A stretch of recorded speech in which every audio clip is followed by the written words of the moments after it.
Hello दोस्तों, आपके अपने चैनल कंपटीशन एक सर में आपका स्वागत है। तो जैसा कि हम लोग रियल एनालिसिस चालू कर चुके हैं और साथ में वर्चुअल वर्क और कैटेनरी मैकेनिक्स का भी थर्ड पेपर स्टार्ट हो गया है, थर्ड स्टार्ट है और फर्स्ट पेपर भी हमने स्टार्ट कर दिया है रियल एनालिसिस का पहला लेक्चर, जिसमें कि हमने काफ़ी अच्छे से डिफिनेशन और उसके क्या क्या रूल्स होते हैं, कुछ क्या रियल एनालिसिस क्या क्या होता है, कैसे होता है, सब काफ़ी अच्छा हमें डिस्कशन किया गया। डिस्क्रिप्शन के नीचे लिंक दे दिया गया है, आप वहाँ पर जाकर क्लिक करके देख सकते हैं। ठीक है, तो आज हम इसका रियल एनालिसिस पढ़ने से पहले नोटेशन के बारे में जानकारी इकट्ठा करेंगे, उसके बाद सेट के बारे में थोड़ा पढ़ेंगे, क्योंकि सेट और नोटेशन दोनों पढ़ेंगे तभी आप रियल एनालिसिस का आगे एनालिसिस कर पाएंगे, यानी किस तरह से सॉल्व को इसका न्यूमेरिकल वगैरह जो भी है सॉल्व कर पाएंगे। ठीक है, रियल एनालिसिस पढ़ने से पहले हम लोग पहले नोटेशन देख लेते हैं। तो फटाफट से 11th और 12th वाली चीज़ें हैं, सेट और नोटेशन दोनों 11th और 12th में आपने पढ़ा होगा, वही चीज़ यहाँ पर रिवीजन करेंगे। फटाफट देख लेते हैं 2 मिनट के अंदर। देखिए, इसका उल्टा ये है, उल्टा का मतलब होता है फॉर ऑल होता है, इसका मतलब आप लोग जानते होंगे। ठीक है, उल्टा ई का मतलब देयर एग्जिस्ट होता है। ठीक, ये बोथ वे इम्प्लाइज होता है, इसका मतलब दोनों तरफ होता है, तो क्या होता है बोथ वे इम्प्लाइज। और इसका मतलब तो आप लोग जानते होंगे ना, इसका मतलब क्या होता है इम्प्लाइज होता है। ओके, और इसका देखिए उल्टा भी का मतलब होता है एंड, और भी का मतलब होता है और। ये सब आप पढ़े होंगे, ये सब जानते होंगे, लेकिन फिर भी मैं बता देता हूँ, नोट कर लीजिएगा। ठीक है, ये तीनों में देखो अधिकतर बच्चे बीएससी में गड़बड़ करते हैं, मैंने देखा है बीएससी के वाले बच्चों को कि इन तीनों में अंतर नहीं बता पाते हैं, डिफरेंस। तो पूछ एक नंबर पे आ भी जाता है कि डिफरेंस इन तीनों में क्या है, मतलब 1-2 नंबर में पूछ भी देता है बीएससी में। ठीक है, तो इनको तीनों को अच्छे से कॉपी पहले नोट कर लीजिए।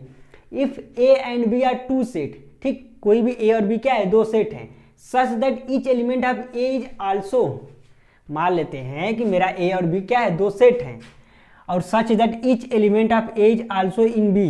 ठीक, the A is subset of B and we write A subset of B, यानी ए का जो एलिमेंट होगा वो किस में होगा बी में, और बी का भी जो एलिमेंट होगा वो किस में होगा ए में। यानी इसको लिख सकते हैं देन वी राइट क्या लिख सकते हैं ए बराबर बी, इसको ये भी लिख सकते हैं। ठीक, तो ऑब्जेक्टिव में आपको दे देगा कि ए सबसेट बी, ऑप्शनल में ये दे देगा ए बराबर B, A not equal to B, B not equal to A, इस तरह से घुमा फिरा के दे देगा। तो आप ध्यान रखिएगा, जब भी A subset of B equal to नीचे का चिन्ह लगा होगा तो हमेशा ए बराबर क्या होता है बी होता है, उसका मतलब यही होता है।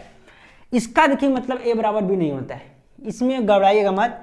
If A is proper subset, इसे कौन, देखिए ये ऑब्जेक्टिव में दे देता है, ये कौन सा प्रॉपर सबसेट बोला जाता है कि नहीं बोला जाता है, इसमें ए और बी दे देगा, बोलेगा कौन प्रॉपर सबसेट है, इस तरह का चिन्ह देकर। तो A is proper subset of B, ये क्या है प्रॉपर सबसेट किसका बी का, then we write A subset of D. अब इसका देखिए उल्टा, ये देखिए सेम है, ये बस ये उल्टा है, इसका इनवर्स है। If B is superset of A, मतलब बी क्या है ए का क्या है सुपरसेट है, then we write B subset of A, इसको भी आप बी बराबर ए इक्वल टू उसी तरह लिख सकते हैं। ठीक, तो इनको फटाफट से नोट कीजिए, ये सब पढ़े हुए हैं आप, जल्दी से नोट कर लीजिए फास्ट, या स्क्रीनशॉट भी ले सकते हैं आप। ठीक है, तो इनको नोट कर लीजिए फास्ट से,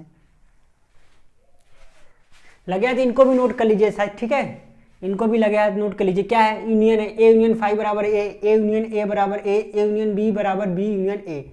तो जैसा कि मैंने आपको बताया था कि मैं नोट्स बनाते हुए चलूंगा, तो इसीलिए मैं सब लिखवा देता हूँ कि कहीं कोई छूट न जाए नोट्स में। ठीक है, तो मैं जैसा शुरू में बताया था कि मैं जिस तरह कोचिंग पढ़ाया जाता है उसी तरह से मैं आपको लिखवाऊंगा नोट्स बनवाकर। ओके, इंटरसेक्शन भी लिख लीजिए, ए इंटरसेक्शन 5 बराबर 5, ए इंटरसेक्शन ए बराबर A and A intersection B बराबर बी इंटरसेक्शन ए, ये सब आप पढ़े होंगे। ठीक, डिफरेंस ये बहुत इंपॉर्टेंट है, अक्सर बच्चे भूल जाते हैं। डिफरेंस बिटवीन 2 सेट, यानी 2 सेटों का डिफरेंस निकालना है। इसका एग्जांपल मैं देकर बता देता हूँ।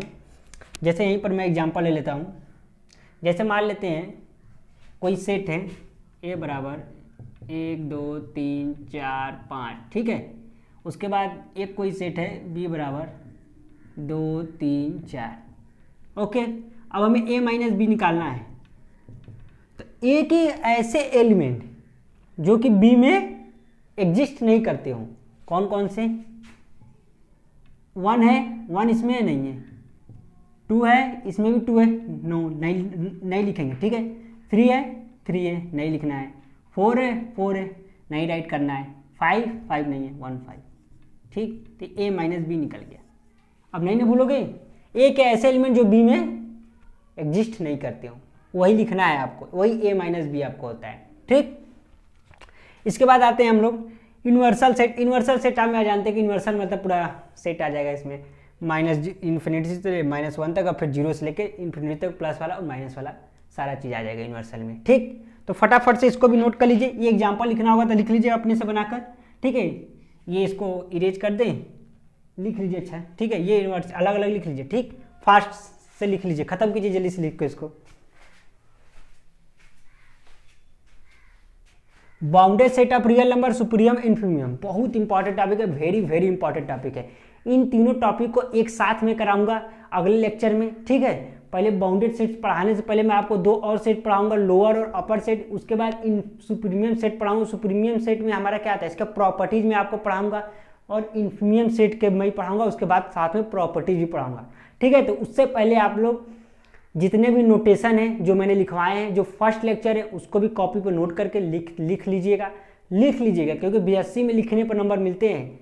ठीक, और याद भी रहना चाहिए, याद रहेगा तभी वहाँ पर लिखेंगे, ये नहीं कि हवा में उड़ा दे, सब हवा में उड़ाते चल जाएंगे। जैसे स्कूल में कॉलेज वालेज में सर टीचर लोग आते होंगे तो बस लेक्चर देते होंगे, लिखवाते कम है, इसीलिए बीएससी एससी में बच्चे ज़्यादा फेल हो जाते हैं। ठीक है, तो बीएससी में ना फेल हो इसके लिए आपको क्या करना पड़ेगा, एक प्रॉपर नोट्स चाहिए, इसीलिए बच्चे कोचिंग वगैरह में पकड़ते हैं और वहाँ पर जाकर मंथली 1000-1200 जितना पेमेंट करते हैं। यहाँ पर आपको पूरा लिखा हुआ बोर्ड पर मिलेगा, अच्छे सही ढंग से मिलेगा, बस आप कॉपी पेन निकाल कर नोट्स करते हुए चलेंगे। ठीक, तो मिलते हैं अगले लेक्चर में इन तीनों के साथ। तो तब तक के लिए यदि आप हमारे चैनल पर नए हैं तो सब चैनल को सब्सक्राइब करें और वीडियो को लाइक करें और ज़्यादा से ज़्यादा लोगों को शेयर करें। Thank you for watching this video.